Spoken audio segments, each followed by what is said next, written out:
नमस्कार दोस्तों, आज मैं कठोपनिषद की एक सुप्रसिद्ध कथा लेकर उपस्थित हुई हूँ। यह कथा है बालक नचिकेता की। बाजीश्रवा वंश में जन्मे ऋषि अरुण के पुत्र उद्दालक विश्वजित यज्ञ कर रहे थे। उनका यह यज्ञ सकाम था। उद्दालक का पुत्र नचिकेता उस समय बालक था, लेकिन उसके मन में उस समय भी निष्कामता थी। पूर्व जन्म के शुभ संस्कारों बस उसमें जगन माता के प्रति भक्ति थी। शुद्ध चित्त वाले नचिकेता ने अपने पिता के उस जीवन को देखा जो कामनाओं से आक्रांत था। शास्त्रों के महान पंडित, वेदों के विद्वान उसके पिता कामनाओं से ग्रसित थे। अपने मन की कामनाओं से ग्रसित होकर वे दान दे रहे थे। उनके इस दान में बूढ़ी गायें भी थीं। जिन गायों की सेवा की जानी चाहिए उन्हें वे दान कर रहे थे। जिन स्वस्थ गायों को दान में देना चाहिए उन्हें वे घर में रख रहे थे। अपने पिता के इस अज्ञान को देखकर उनके मोह को दूर करने के लिए बालक नचिकेता ने उनसे कहा, हे पिता, मैं भी तो आपका पुत्र हूँ, मुझे किसे दे रहे हैं। इस पर जब उद्दालक ने कुछ नहीं कहा तो नचिकेता ने यह प्रश्न दोबारा तिबारा पूछा।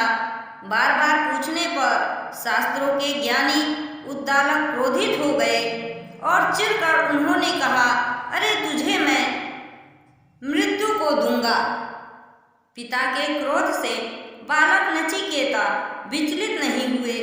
वे बोले, पिताजी, मैं आपकी आज्ञा पालन के लिए तत्पर हूँ।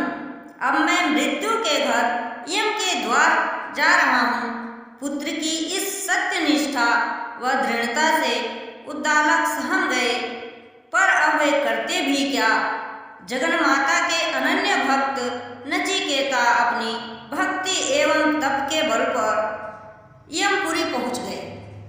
यम उस समय उपस्थित नहीं थे। यम के आने तक नचिकेता ने उनके द्वार पर बैठकर उपवास करते हुए उनकी प्रतीक्षा की। जब यम वापस आए तो उन्होंने देखा अग्नि की भांति तेजस्वी बालक नचिकेता उनकी प्रतीक्षा कर रहे हैं। वे जानते थे कि सामान्य मानव का सशरीर उन तक पहुंच पाना असंभव है, परंतु नचिकेता तो आदिशक्ति के परम भक्त थे। भगवती की कृपा से उनके लिए सब कुछ संभव था। यम ने उनका स्वागत करते हुए उनसे कहा, ब्राह्मण कुमार, आपने 3 रात्रियां मेरे द्वार पर उपवास करते हुए बिताई हैं, इसीलिए आप मुझसे 3 वर मांग लें। तब नचिकेता ने उनसे कहा, हे यमदेव, मेरे पिता का क्रोध शांत हो, वे शांत मन वाले हों, मुझ पर उनका प्रेम यथावत हो, यह मैं आपसे पहला वर मांगता हूँ। उनके ऐसा कहने पर यम ने तथास्तु कहा। इसके बाद यमदेव ने कहा, हे ब्राह्मण कुमार, अब आप दूसरा वर मांगे। यम के इस तरह कहने पर नचिकेता ने कहा, हे देव, मैं अग्नि का रहस्य जानना चाहता हूँ। नचिकेता के इस कथन ने यम को प्रसन्न व प्रभावित किया, क्योंकि अपने इस एक वर में नचिकेता ने जीवन के रहस्य व यज्ञ के रहस्य को जानना चाहा।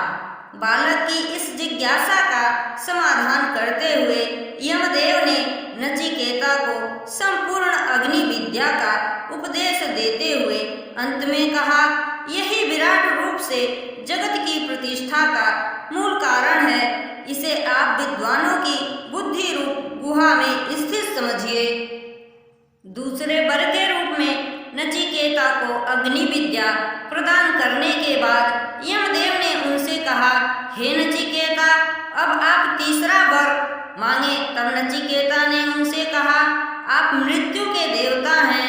आत्मा का प्रत्यक्ष या अनुमान से निर्णय नहीं होता, अतः मैं आपसे वही आत्म तत्व जानना चाहता हूँ। नचिकेता के इस कथन पर यमदेव झिझके आत्मविद्या तो परम विद्या है, वे इसे किस प्रकार दें। तब उन्होंने नचिकेता की परीक्षा लेने के लिए उनको अनेकों प्रकार के प्रलोभन दिए।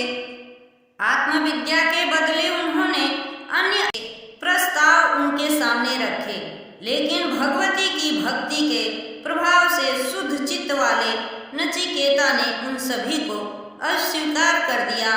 तब यमदेव ने उनसे कहा, यह आत्म तत्व न तो वेद के प्रवचन से मिलता है, न तीक्ष्ण बुद्धि से प्राप्त होता है, और न ही इसे शास्त्रों के श्रवण से जाना जाता है।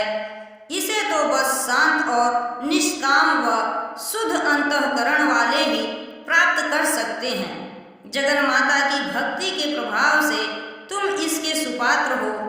ऐसा कहकर यम ने उन्हें आत्म तत्व का बोध दिया। जगन्माता की कृपा से सत्य ज्ञान की इस अनुभूति